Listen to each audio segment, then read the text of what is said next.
Enormous joy for me to come to school than any other place for various reasons. A, I am a granddaughter of a school teacher. B, I am a daughter of a professor. C, I am the daughter-in-law of a school teacher.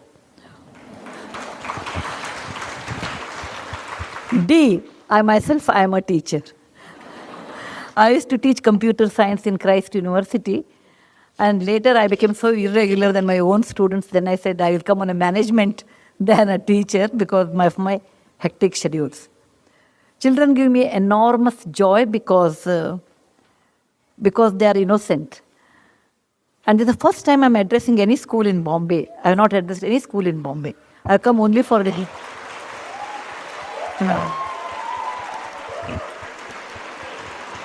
I have only come to Bombay for meetings, never to a school. So when there was an urgent meeting came down today, evening I have a 7 o'clock meeting, then I thought, why can't I come a little early? Anyway, I waste half a day in Bangalore traffic reaching airport. I rather leave at 5 in the morning, reach Bombay at 8:30 so that I can have a session with the students, and then I opted for this.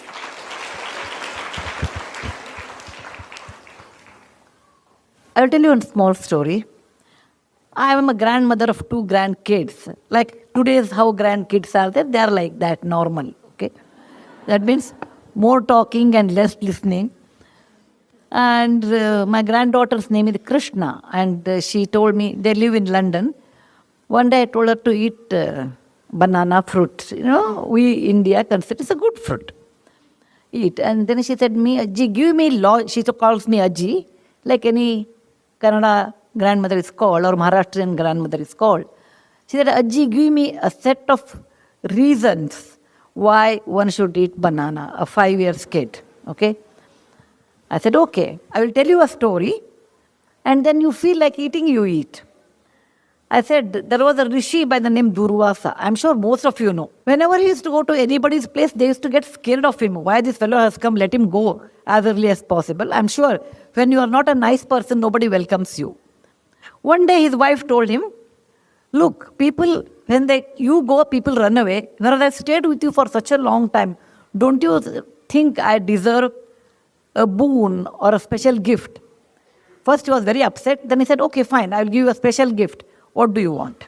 She said, I want a fruit which is not grown in Devaloka or up above heaven, which is grown on the earth. Yet it should be used to worship God. B, it should flower once a year and it should not have any seeds. C, all parts of that tree should be used in cooking. D, it should give fruits only once in a year, and the fruit should be not messy kind, not like a mango or apple. And such fruit, without giving that to God, the puja will be incomplete. He said, okay. He made a tree and gave the fruit to the God, and then he called that, her name was Kadali, so he called that fruit the Kadali Phala. Kadali in Sanskrit became banana in English later. So whatever banana tree you see, that is the intelligence of a woman who told her husband the kind of fruit which is easy to eat, whose leaves are used for eating, whose bark is in the stem is used in cooking, whose flower is used in cooking, which flowers once a year, and there are no seeds.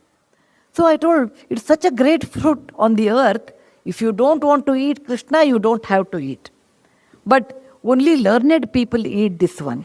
What I'm telling you is, every generation, it's really wrong to tell that our generation has a lot more stress. That is totally wrong. Parents, please remove it from your head in case you have such things.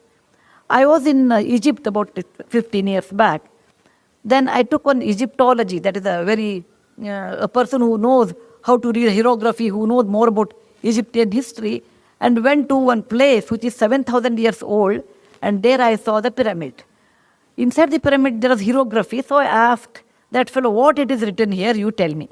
This fellow told me, the builder of Egypt pyramid have written about next generation. Next generation is It doesn't respect time, doesn't respect money, doesn't respect elders. They have less common sense, they are less hardworking. I really do not know how they will survive.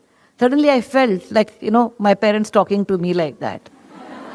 Every generation feels next generation is less than ours. We are very hardworking, we talk.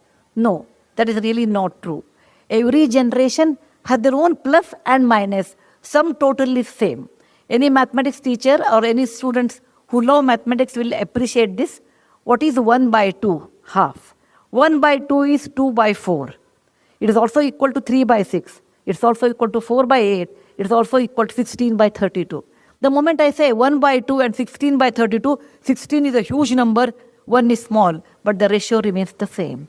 And that is the way every generation has their own plus, minus, their own strengths. I have seen my great-grandmother, my grandmother, my mother and me and my daughter, 6, 7 generations I have seen. They were always worried about disease because if there was no antibiotic in those days. If the child gets fever, the mother would have been panicked. Today you go to a pediatrician. In those days it was not there. Next generation I have seen there was no connectivity. Coming to Bombay is once in lifetime, particularly from people from Karnataka. Every generation undergoes a different stress, but they do undergo stress. Now coming to this topic, they told me that you have to address parents. I said I wanted to address students actually, but if parents are interested, I can. But students may get bored. I want to tell something to students and then I will address parents. Students, you should understand one thing. When you are in school, somebody looks after you. Your teacher, your parents look after you. They will tell you some good words and you really get bored. Then they start sermon, your mind goes away somewhere. Because I was also a student once upon a time. Too many things that someone tells you, then you won't like it, actually. You won't like it. And too many things we should not tell also. If we want to tell parents, you should always tell in the form of a story. Never tell directly. You should be hardworking. As a child, you may not like it. But please remember, people who care for you only will tell. Third person will not tell. Please don't underestimate your parents and your teachers. It's your duty to understand what they are telling, for what reason they are telling. And you have to actually accept it. And later it will pay its price later part of your life. What you don't learn now will never be learned later. It is always false ideas. When I grow big, I will do. I don't know how many of you have read my book, The Story of Portado. Portado is a real life story. Portado was my classmate. He was reasonably bright, maybe very bright, I suppose. Never came to school, never came to college. I was in engineering college. He used to stay, he was from Goa. He used to come, he was in the hostel and he never used to come to college. Our college was 7 to 11, he will come around 10 o'clock or 9 o'clock, earliest mean 9 o'clock. And he will sit here, sit there, attend 2 classes. After that, afternoon he will come for the lab, etc. End of the year, 1 month he will get up early and he will study. And there is a method in college. You take question papers, April and October. Whatever comes in October will never come in April. Okay? I'm sure in the school also you have. Midterm will never come to final. Okay? So eliminate these question answers and then make a approximate question paper and study that, and he used to get a first class. He did all 4 years like this. Once I asked Portado, why you are such a bright person? You don't come to class. If you come regularly, you can get distinction. You can get a rank. He said, Sudha, you do not know. In life, it is not the education. It is the connection it really works. And we have to build a lot of connections. When you are young, it helps you. I came from a middle-class family. My father was a doctor, a gynecologist. I never understood this connection, all those things. Then he said, my father was in military. We were in Calcutta. There was a club, which we have never seen in our real life. So we thought maybe he's a big man. Years passed. In 1972, I finished my engineering, so was Portado, and I didn't meet him for a long time. After 35 years, I think 2008 or 9, I had been to Dubai to deliver a lecture.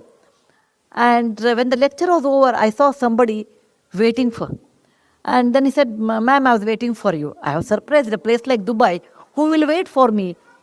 Then he said, I am Portado. I could not recognize because in 30, 40 years, people put on weight, your hair will be grey. All those physical changes will happen.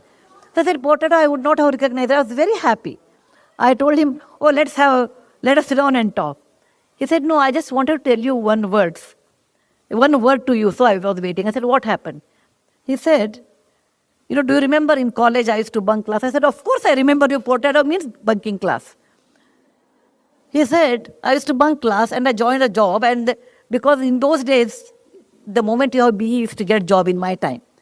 And my bosses came to know that, my subordinates came to know that I don't have knowledge. Getting a first class marks are different than knowledge.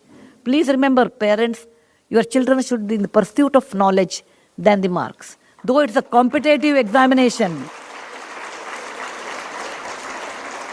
I agree. It is a competitive world. It is a competitive world. Competition is 1,000 times or 10,000 times more than what time I had. But with all those things, the knowledge which always helps you than your marks in real life. So he said, I got marks, but I did not have knowledge. Once the subordinates know that you don't have knowledge, they don't respect you. Once the boss knows you don't have knowledge, then he wants a reason to kick you out.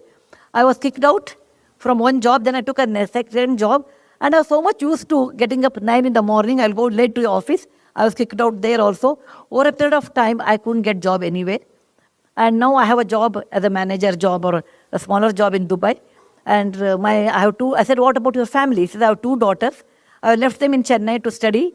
I said, what? He said, yes, I want they should study well. They should not become like me. I just waited for you to tell Sudha one thing. When we were young, I used to make fun of you. He used to tell me, you are like a running race horse, because the horse will see neither left nor right, it runs. Same way, you always were academic and we used to make fun of you. Today, when we called you nerd, and I thought I was very smart, today I feel you are successful and I wasted my life. I just wanted to tell you, if you don't discipline